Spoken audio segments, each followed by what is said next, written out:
রাজনীতি যারা করেন তাদের সমাজের প্রতিটি সেক্টরের সঙ্গে সম্পর্ক থাকা প্রয়োজন বলে মন্তব্য করেছেন ঢাকা দক্ষিণ সিটি কর্পোরেশনের প্রশাসক ও বীর মুক্তিযোদ্ধা মোহাম্মদ আব্দুস সালাম। বুধবার বিকেলে রাজধানীর মতিঝিলের মধুমিতা সিনেমা হলে চলচ্চিত্র উৎসব উপলক্ষে আয়োজিত প্রেস ব্রিফিংয়ে প্রধান অতিথির বক্তব্যে তিনি কথা বলেন।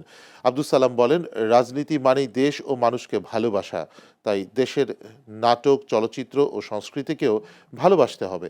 তিনি বলেন, দেশের ইতিহাস, ঐতিহ্য, সংস্কৃতি ও মুক্তিযুদ্ধের চেতনাকে চলচ্চিত্রের মাধ্যমে দেশে বিদেশে তুলে ধরতে হবে। পাশাপাশি মানসম্মত চলচ্চিত্র নির্মাণ, আধুনিক সিনেমা হল ও নিয়মিত চলচ্চিত্র উৎসবের মাধ্যমে দর্শকদের জন্য প্রাণবন্ত সাংস্কৃতিক পরিবেশ তৈরি করা প্রয়োজন।